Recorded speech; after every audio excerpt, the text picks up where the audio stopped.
हर राज दफन नहीं होता, कुछ राज कब्र से भी बाहर आ जाते हैं और जब आते हैं तो किसी की सांसें हमेशा के लिए रोक देते हैं। 27 अगस्त 2024 रात बिल्कुल आम सी थी, लेकिन उस रात मांडोली की सड़कों पर एक ऐसा खेल खेला गया जिसमें चाल भी बिछी थी, खिलाड़ी भी तय थे और अंत पहले से लिखा था, मौत। एक साधारण दुकानदार गणपत सिंह, जिसे न किसी दुश्मनी का डर था न किसी साजिश का अंदाजा, लेकिन वो नहीं जानता था कि वो जिस मुलाकात के लिए जा रहा है वो कोई मुलाकात नहीं बल्कि उसकी आखिरी साजिश पेशी है। सुबह होती है और सड़क किनारे पड़ी एक लाश ने पूरे इलाके की नींद उड़ा दी। सर कुचला हुआ था, शरीर बेजान था और सवाल हजार थे। किसने मारा, क्यों मारा, और सबसे बड़ा सवाल कि आखिर गणपत सिंह कौन सा राज जानता था जो उसकी जान ले बैठा कोई।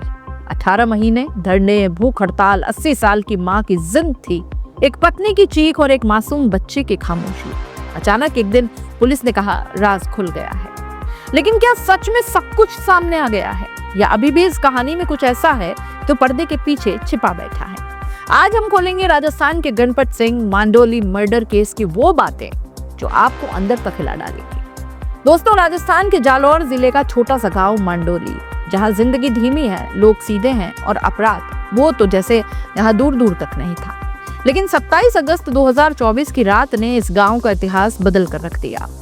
पहला, गणपत सिंह एक साधारण दुकानदार था, रोज की तरह अपनी दुकान बंद कर रहा था, चेहरे पर कोई डर नहीं, कोई बेचैनी नहीं।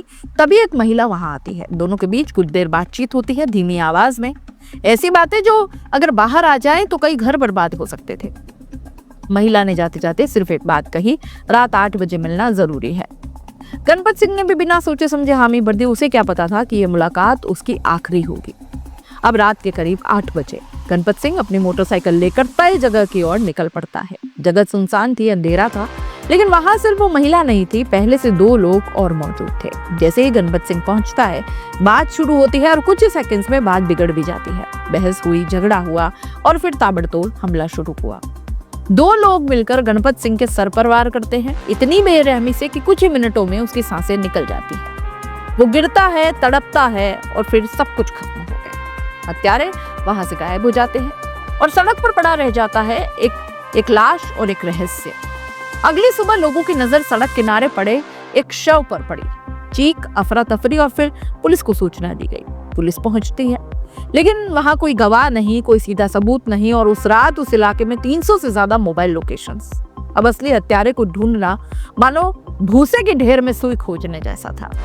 जांच आगे बढ़ती है, कॉल डिटेल्स खंगाली जाती है, 150 से ज्यादा नंबरों की जांच और फिर धीरे धीरे एक नाम सामने आता है, गजेंद्र सिंह। लेकिन कहानी यही खत्म नहीं होती। जैसे जैसे पुलिस गहराई में जाती है, एक ऐसा सच सामने आता है जो इस केस को साधारण हत्या से साजिशी मर्डर बना देता है। ब्लैकमेलिंग। पता चलता है कि गणपत सिंह के पास एक वीडियो था जिसमें एक महिला और एक प्रभावशाली व्यक्ति के बीच के अवैध संबंध कैद थे।